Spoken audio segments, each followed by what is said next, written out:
Hello friends, আমি সায়ন। শুরু করছি নতুন একটি গল্প, সমুদ্র শয়তান। এই গল্পটির সমস্ত কণ্ঠস্বর আমার নিজেরই এবং গল্পটি কাহিনী আমার নিজেরই লেখা। চলুন শুরু করা যাক নতুন একটি গল্প, সমুদ্র শয়তান। তখন বৈশাখ মাস।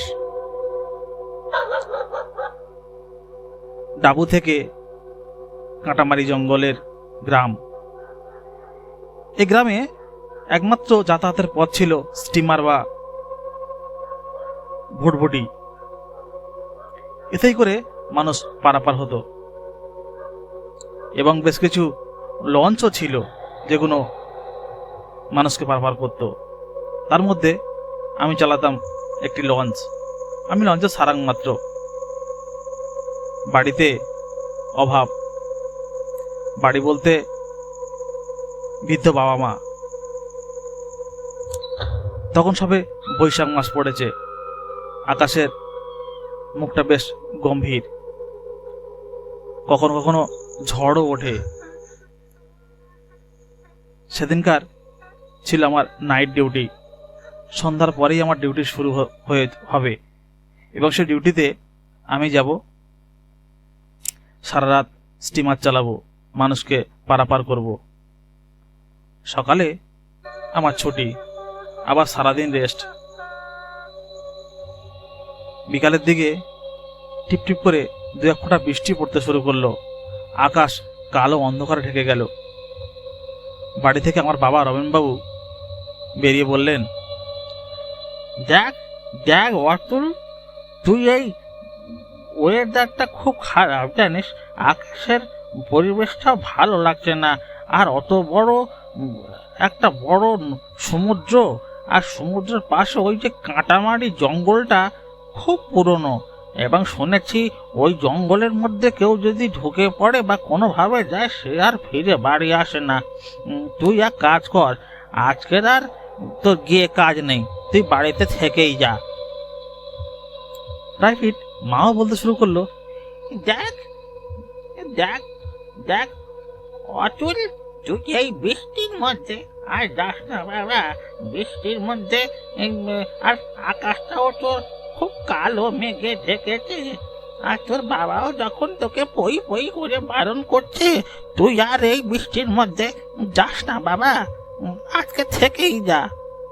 আমি বললাম, মা ওটা আমার কাজের জায়গা, আর তাছাড়া ঝড় হোক বৃষ্টি হোক কত মানুষ দাঁড়িয়ে থাকে বলো নদী পারাপারের জন্যে। তারা ওই গ্রাম থেকে এই গ্রামে আসতে চায়। আমি তো আজকের এতগুলো বছর তাদেরকে পারাপার করে আসছি ঝড় বৃষ্টি মাথায় নিয়ে। সেটা দেখলে হবে? তোমরা ভয় পেও না তো, এত ভয় পাও কেন? আমি ঠিক যা স্টিমার চালিয়ে বাড়ি চলে আসব। কিছুক্ষণ পরে হঠাৎ দরজায় একটা খটখটে আওয়াজ, কে যেন এসছে। বাবা বলল, রাতুল, দেখ তো ওই দরজায় মনে হয় কেউ একজন নাড়া দিচ্ছে, দরজাটা খুলে দেখ তো, কেউ মনে হয় এসেছে। দরজার সামনে একটা পায়ের আওয়াজও পেলাম, আর কেউ মনে হয় এসেছে। বাবা একটু দরজাটা খুলতো। চায়ের কাপটা হাতে নিয়ে উঠে গেলাম দরজার দিকে। দরজাটা খুলে দেখি, আরে এ তো রাজীব, আমার সেই স্কুলের বন্ধু। রাজীবকে দেখে আমি অবাক। আরে রাজীব, তুই? বলা নেই কোয়া নেই, কোনো খবর নেই, তুই চলে এসেছিস? যাক, খুব ভালো লাগছে। রাজীব বলল, এই শোনো অতুলদা, এই তোমার এখানে আসবো বলে অনেক দিন ধরে আমি ঝুঁকছিলাম, কিন্তু ছুটি পাচ্ছিলাম না জানো।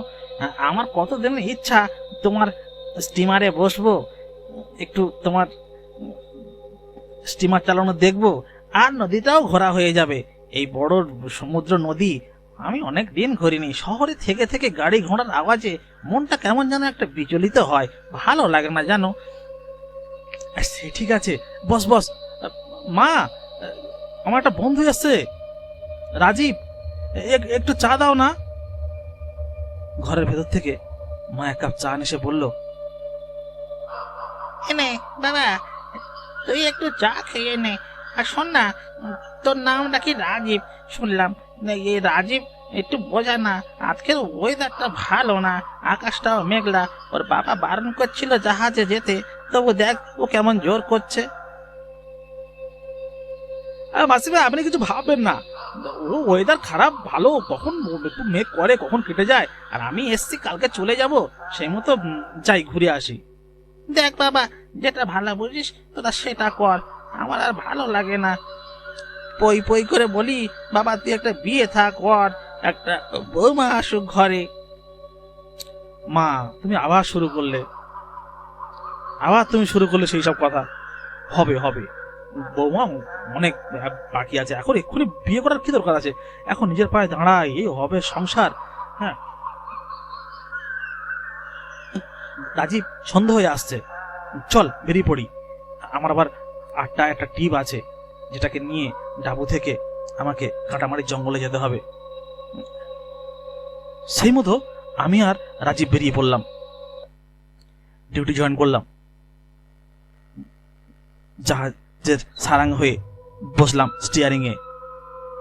পাবলিক উঠলো জাহাজে, লোক কিচকিচ করছে, ওরা সব পেরিয়ে যাবে ওপারে কাঁটামারির জঙ্গলে, ওখানে নামাবো ওদেরকে ওই পাড়াতে। মধ্যিখানটা একটা বিশাল বড় জঙ্গল, যে জঙ্গলটায় কোনোদিন মানুষ ঢোকে না। শুনেছি ওই জঙ্গলে নাকি যে যায় সে আর ফিরে আসে না। এতটা ভয়ঙ্কর গাঢ় কালো অন্ধকার জঙ্গল, যেখানে দিনের বেলাতেও পুরোটাই অন্ধকার থাকে, রাতের বেলা তো আর বলে কথা নেই। বাঘ সিংহ কি নেই ওই জঙ্গলে, বড় বড় সাপ মোরাল, এমনকি শুনেছি অ্যানাকন্ডাও আছে ওই জঙ্গলে। রাজীবকে বললাম, দেখ রাজীব, এই জঙ্গলটা খুব ভয়ঙ্কর। রাজীব বলল, আরে দাদা সেটাই তো দেখবো, জঙ্গল দেখবো, এই সমুদ্রে ঘুরবো, আমার কতদিনের আশা। আর তোমার সঙ্গে অনেকদিন দেখা হয়নি, যদিও আমি তোমার সিনিয়র। তা এখন বয়সে তোমার থেকে তো আমি ছোট বলো, কিন্তু তাই জন্য তোমাকে দাদা বলছি, কিছু মনে করো না। চলো, তোমার এই লঞ্চ না জাহাজ, এটাকে ছেড়ে দাও। দেখ, এটা হচ্ছে একটা স্টিমার, অনেকে একে স্টিমার জাহাজ বলেও ডাকে। সেই মতো 8:20 স্টিমারটা ঘাট থেকে ছেড়ে দিলাম। বেশ, স্টিমারটা চলতে শুরু করলো। নদীর মাঝ বরাবর এসে হঠাৎ একটা কালো গাঢ় মেঘ ঢেকে গেল আকাশটাতে, মনে হয় ঝড় উঠবে। আমি রাজীবকে বললাম, রাজীব, একটা হাওয়া বইছে না? বেশ, বাইরে তাকিয়ে দেখতো আকাশের কেমন অবস্থা। রাজীব বলল, এ দাদা, এ মনে হয় ঝড় উঠবে, আকাশে প্রচন্ড মেঘ, হাওয়াও জোরে গতি বেড়েছে। ধীরে ধীরে হাওয়ার দমকাও শুরু হলো, বেশ গতির সঙ্গে খুব জোরে হাওয়া বইতে শুরু করলো। আমাদের স্টিমারটা টলমল করছে, এই গতি ডুবে যায়। বড় বড় ঢেউ এসে আছড়ে পড়লো আমাদের স্টিমারের গায়েতে। মানুষ চিৎকার করছে, কিন্তু আমাকে তো ওপারে যেতেই হবে। এখানে যদি স্টিমারটা ডোবে তাহলে বাঁচার কোনো রাস্তাই নেই, কেননা পাশে এটা বড় জঙ্গল, যে জঙ্গলটা নিয়ে মানুষের খুব ভয়। এই জঙ্গলের মধ্যে বাঘ সিংহ এবং বড় বড় হিংস্র জানোয়ার আছে। শুধু তাই নয়, বিষাক্ত বিষাক্ত সাপও থাকে এই জঙ্গলে। সেই মতো আমি সতর্ক বেল বাজালাম। নিচ থেকে 2জন সিকিউরিটি উঠেছে, বলল, দাদা সতর্ক বেল বাজিয়ে আর কি হবে, যা আমাদের সীমাটা মনে হয় এইবার ডুবে যাবে। এক কাজ করুন, যদি সেরম বোঝেন তো ঝাঁপ দিয়ে পালিয়ে যাওয়ার চেষ্টা করবেন। কিন্তু কোথায় পালাবো? রাজীব, তৈরি হয়ে নে, মনে হয় এবার ঝাঁপ দিতে হবে। জাহাজটি ডুবে গেল, একদিকে কাঁধ হয়ে জল উঠতে শুরু করলো। আমরা ঝাঁপ মারলাম জাহাজ থেকে, ঝাঁপ মেরে হাবুডুবু খেতে শুরু করলাম। মানুষের আর্তনাদ, মানুষ যখন ডুবে যাচ্ছে, মানুষের কান্নাকাটি, আর্তনাদ।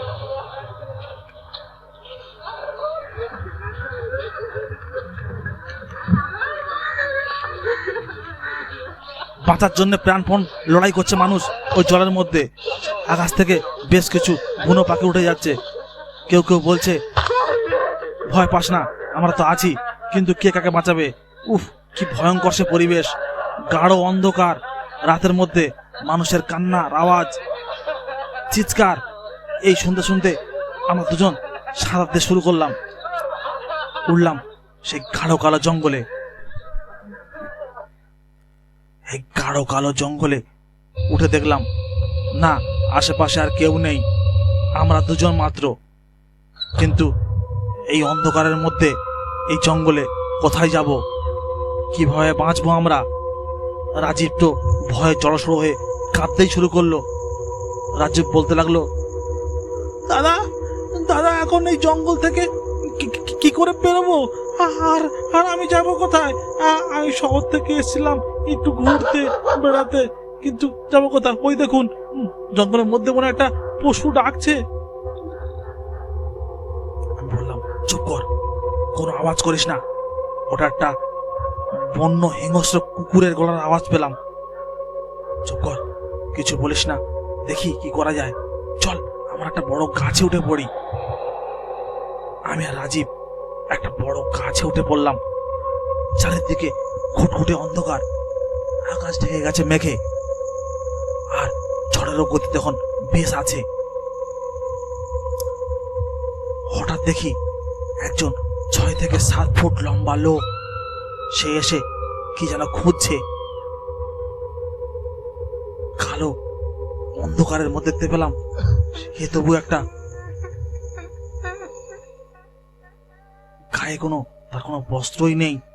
মনে হয় লোকটি উলঙ্গই হবে, কিন্তু এটুকু বুঝতে পারলাম লোকটি জাহাজ থেকে আসেনি, কেননা জাহাজ থেকে মানুষ এখানে উঠতে দেখিনি।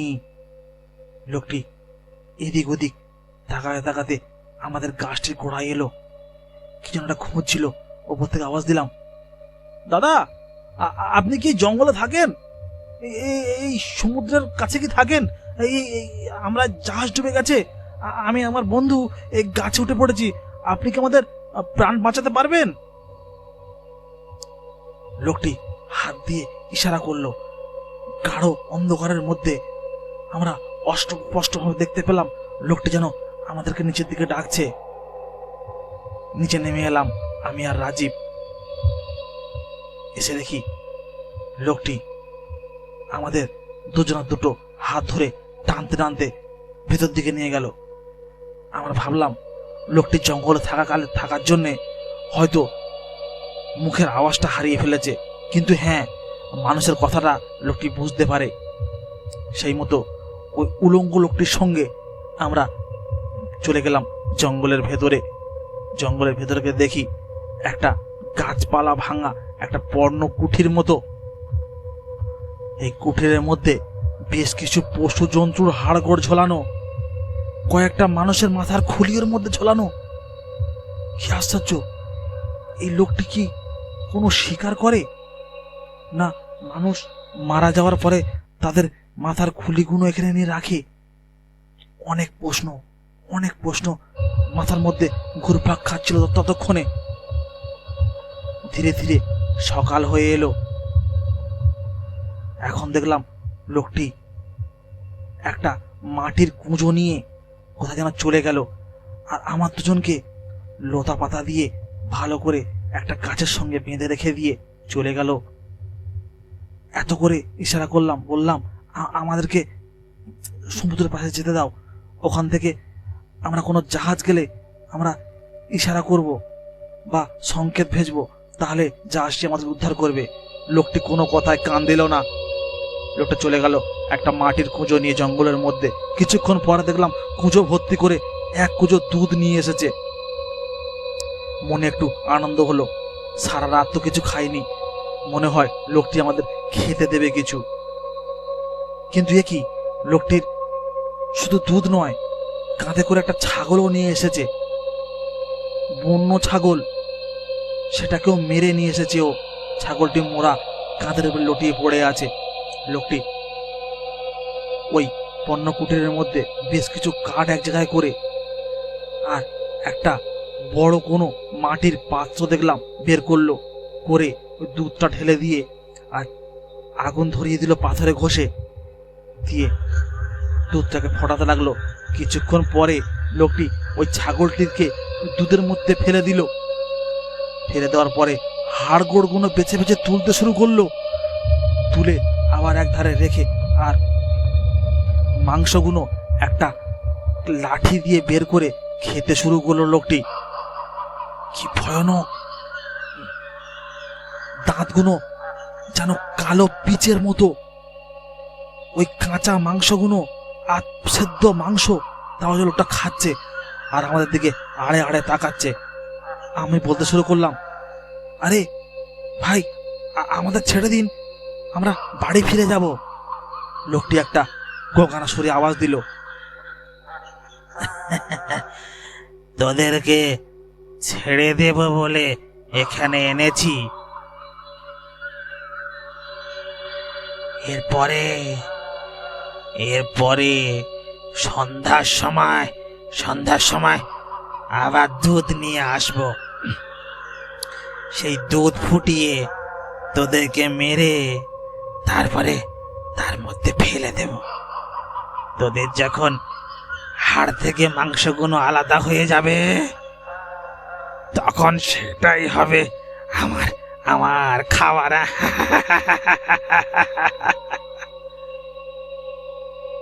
কি ভয়ঙ্কর বিপদ!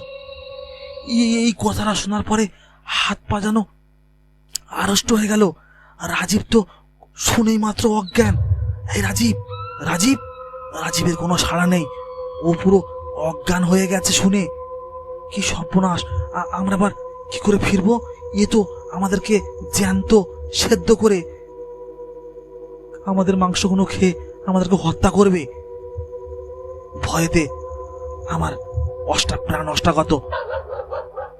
কিছুক্ষণ পরে দেখলাম লোকটি ঘুমিয়ে পড়ল, কিন্তু অনেক চেষ্টা করার পরেও ওই লতা পাতার বাঁধনটা খুলতে পারলাম না। আর খুলে বা যাবো কোথায়? এই জঙ্গলের মধ্যে ওই লোকের সঙ্গে তো দৌড়ে পালাতে পারবো না। কিন্তু বাঁধনটা অনেকটা আলগাও হয়ে গেছে ততক্ষণে। এইভাবে চুপচাপ হইলাম।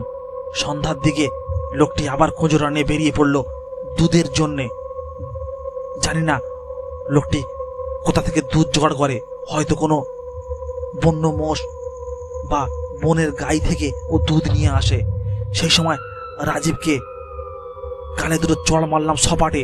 রাজীবের জ্ঞানটা ফিরল। রাজীব বলল, দাদা দাদা, কোথায় এসে পড়লাম দাদা? ও তো আমাদেরকে জ্যান্ত খেয়ে ফেলবে।